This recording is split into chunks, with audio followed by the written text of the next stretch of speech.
mga idol, mag-unboxing po tayo ngayon ng tent natin. Galing po kay Lone Rider. Maraming salamat po Lone Rider sa tiwala po. Okay, so mag-unboxing tayo mga idol. Check natin. Oops, dahan lang dito, kilit, mapunit natin. Unboxing.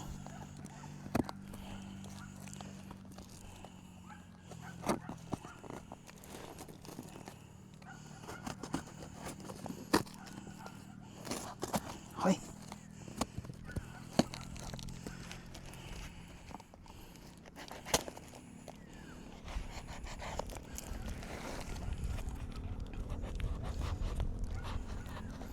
Oh, talas ah.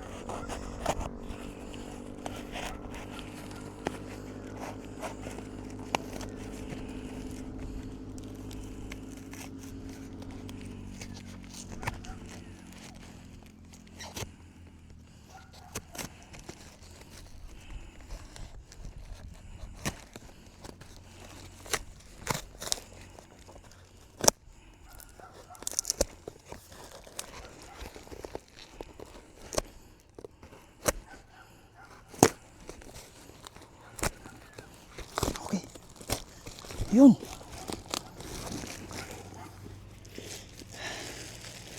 Yan ang mga idol. Naka-plastic pa. Okay.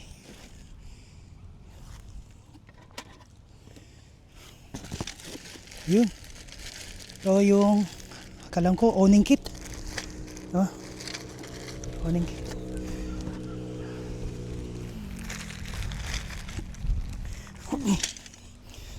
Yun. Ayos.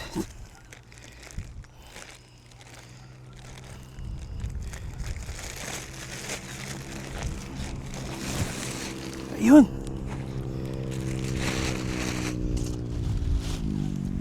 Yan mga idol.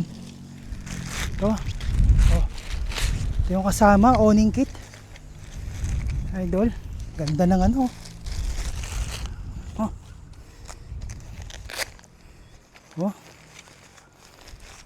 So ito yung pole nya. Ito tayo, no? Owning kit. So yung pole nya, may dalawang pole. Ayan po. Dalawang aluminum pole para sa owning kit. Okay. Ayan, ito na natin. Tapos may dalawang peg. Ito, nakalagay na Lone Rider. Stick, Tapos may guy line po, dalawa din. May kasama ng mga hook. Okay. Galing. Okay. Ganda na ito. So ayan po yung mga kasama na ito, mga idol. Okay. So may foam siya sa baba, no, para hindi masira yung ano. So ayan po yung mga kasama, mga idol. Owning kit po ito. Okay.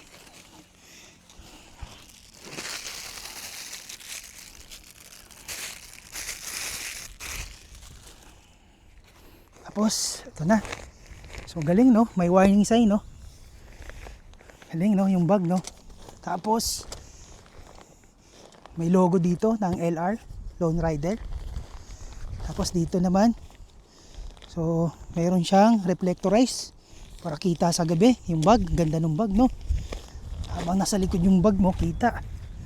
Okay, mga idol, tabi muna natin to sa kilid. So may dalawa siyang strap para luwagan.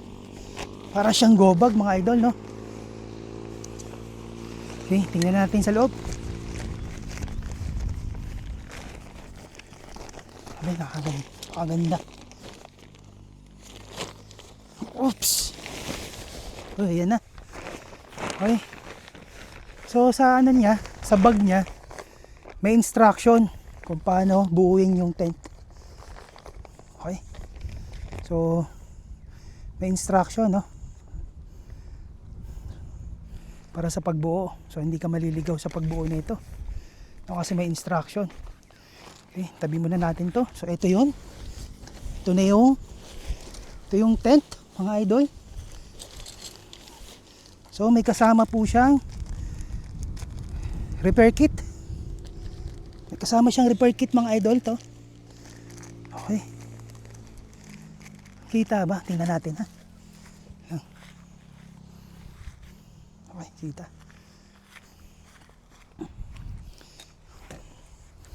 Okay, repair kit. Tapos ito, check natin ano to.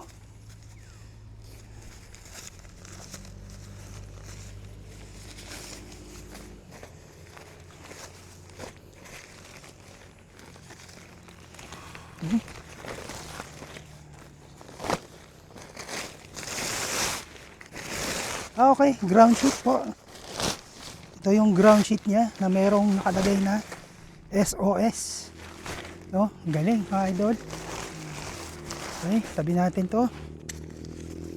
So nakalagay pa rito yung ground sheet niya. Ito merong peg, bigay ng peg po. Peg stake niya ganun din, kulay pula, no? Ang ganda, no? So 2, 4, 6, 8, 10, 12, 14, 16, 18, 20. So 20 peg po na kulay pula, no? Okay, grabe. Tapos meron pa siyang peg na solid na stainless. Oh. 6 po na peg na stainless po siya, no? Pang heavy duty. Okay, may nakalagay din po na Lone Rider. Okay, galing. Okay, so ayan po. Tapos ito naman, ganun din, no? May foam yung dulo, no? Para hindi masira. Galing naman nito. So ito po yung pole niya. Okay, yung pole niya ay 3 piraso yata to, no? May kulay itim, no? Color coding. So color coding, okay? 2 red na pole, 1 black. So 3 pole siya, color coded siya, no? Okay, mga idol, ayan po yung kasama sa tent. Tapos ito na yung tent mismo. Okay, subuhin na natin to, mga idol. Alright, galing. Ito yung inner tent po. Ito po yung inner tent po, mga idol. Oh, inner tent. So red tsaka black. Mesh po yung 2 pinto. Likuran, okay. Tapos ito na po yung outer tent, yung fly sheet nya. Okay, outer tent, mga idol. Yun, oh. Ito yung likod. Oops, okay. Paano natin, lakas ng hangin, mga idol. Okay, so lagyan na natin ng pole. Black sa black, red sa red po. So may kulay po siya. Ito yung black. I-insert lang po natin dun sa ano, sa butas niya.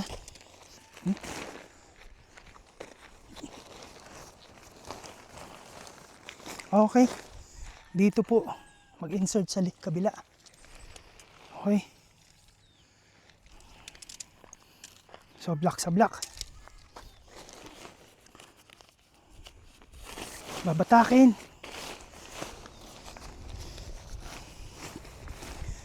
Ayan. Tapos kunin natin yung dulo rito.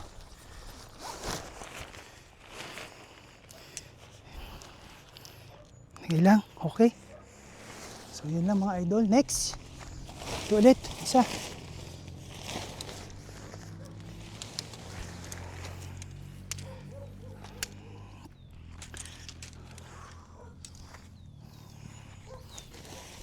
Pasok lang natin mga idol.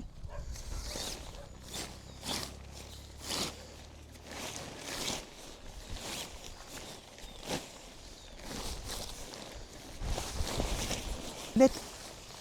Kulay red.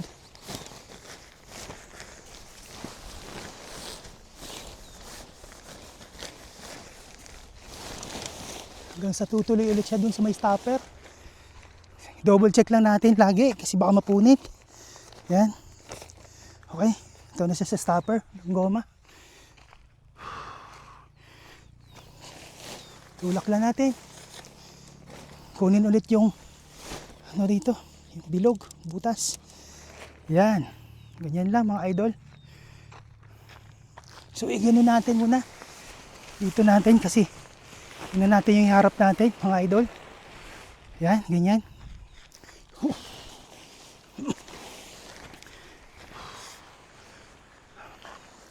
Pipili tayo ngayon kung saan natin iharap para pagising kita yung view. Okay mga idol.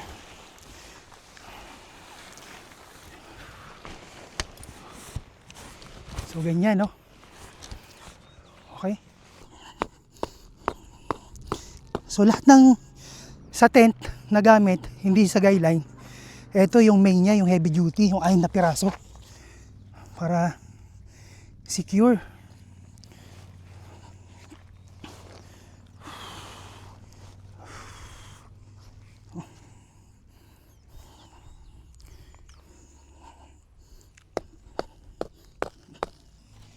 Hila.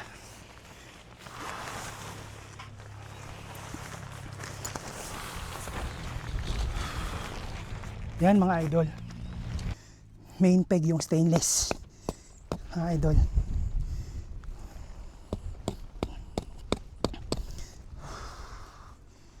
Okay. So yung isa rin. Malakas ang hangin dito, so dapat matibay itong ano natin, tent, no? Oh. Matibay yung pagkalagay dapat.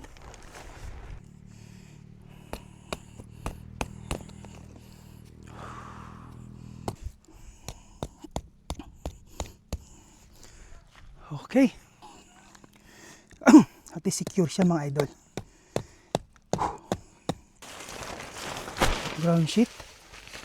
So ito siya ay madali lang naman kasi color coding. Color coding din siya mga idol. Red sa red, black sa black. No, yung kawit niya may red. So yun no, red dito. So ganun po. Ano siya, color coding, black, red.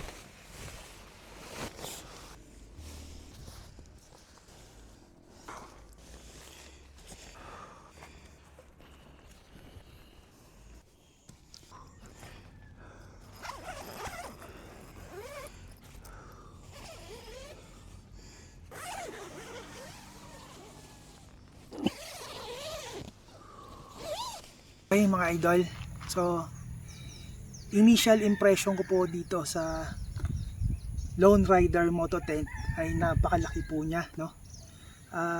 May lalagyan po siya ng ano, pwedeng garahian ng motor. Pwede mo ring gawing ano, dining area. At hindi mo na kailangan magdala ng tarp kasi may sarili na siyang tarp mga idol.